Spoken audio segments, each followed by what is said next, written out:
Memasuki Mei 2026, PT PP terus memperkuat kontribusinya dalam mendukung program prioritas pemerintah, pembangunan infrastruktur strategis, penguatan tata kelola perusahaan, hingga kepedulian sosial bagi masyarakat. Berikut rangkuman kegiatan PT PP sepanjang Mei dalam update sekejap.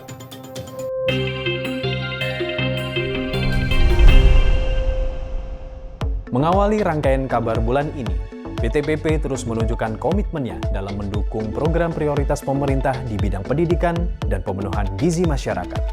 Pada 2 Mei 2026, Menteri Pekerjaan Umum melakukan kunjungan kerja ke proyek Satuan Pelayanan Pemenuhan Gizi atau SPPG Jember guna memastikan pembangunan fasilitas pendukung program gizi nasional berjalan sesuai dengan target, kualitas, dan waktu yang ditetapkan.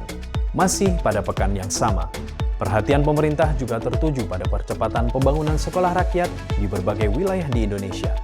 Pada 5 hingga 6 Mei 2026, Menteri Pekerjaan Umum melakukan kunjungan ke proyek sekolah rakyat di Lok Sumawe dan Darmasraya.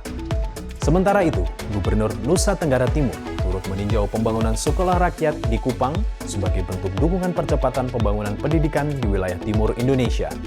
Pada 21 Mei 2026, Bupati Kupang melakukan monitoring progres pembangunan sekolah rakyat NTT dan pada 31 Mei 2026, Menteri Sosial Republik Indonesia meninjau langsung perkembangan proyek sekolah rakyat Kupang untuk memastikan kesiapan fasilitas pendidikan menjelang operasional. PT PP terus mengawal setiap tahapan pembangunan melalui pengawasan ketat, percepatan pekerjaan, serta koordinasi intensif dengan seluruh pemangku kepentingan demi menghadirkan akses pendidikan yang lebih merata bagi masyarakat. Selain mendukung pembangunan infrastruktur sosial, PT PP juga terus berperan dalam pembangunan infrastruktur strategis nasional. Pada 14 Mei 2026, Wakil Menteri Pekerjaan Umum melakukan kunjungan kerja ke proyek Bendungan Cibeet untuk memastikan progres pembangunan berjalan sesuai dengan target. Bendungan dengan kapasitas tampung lebih dari 83 juta meter kubik ini diharapkan mampu mendukung ketahanan air, irigasi, serta pengendalian banjir bagi masyarakat di wilayah sekitar. Sementara itu, pada 21 Mei 2026, PT PP mengimplementasikan metode Tech Time pada proyek Financial Tower Mandiri PIK 2 sebagai bagian dari strategi Lean Construction guna meningkatkan efisiensi dan produktivitas pembangunan gedung bertingkat tinggi.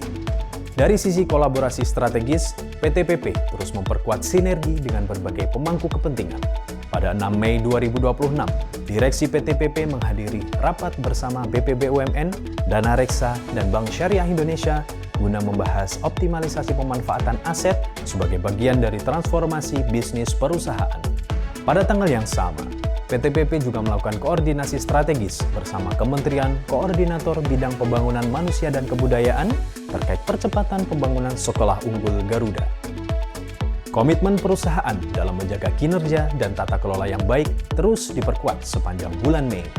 Pada 11 Mei 2026, jajaran direksi bersama seluruh unit usaha melaksanakan rapat koordinasi triwulan 1 tahun 2026 guna mengevaluasi kinerja serta menyusun langkah strategis untuk menjaga profitabilitas, efisiensi operasional, kualitas pekerjaan, dan penerapan keselamatan kerja secara konsisten. Komitmen tersebut kembali ditegaskan melalui penyelenggaraan rapat umum pemegang saham tahunan tahun buku 2025 pada 19 Mei 2026 yang menjadi momentum penting dalam memperkuat transformasi dan optimisme perusahaan menghadapi tantangan industri ke depan. PT PP juga terus menghadirkan kontribusi nyata bagi masyarakat dan lingkungan. Pada 2 Mei 2026, PT PP bersama Wakaf Salman melaksanakan penanaman 200 bibit kelengkeng di Desa Cinta Mekar sebagai bagian dari program pemberdayaan masyarakat dan pelestarian lingkungan yang berkelanjutan.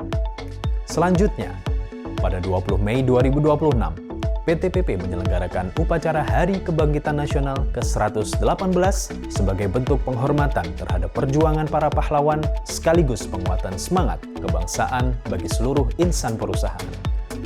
Menutup rangkaian kegiatan bulan ini, pada 29 Mei 2026, PT PP menyalurkan hewan kurban dalam perayaan Idul Adha 1447 Hijriah sebagai bentuk rasa syukur dan komitmen perusahaan untuk terus berbagi manfaat kepada masyarakat. Itulah rangkuman kegiatan PT PP sepanjang Mei 2026. Terima kasih sudah mengikuti update sekejap.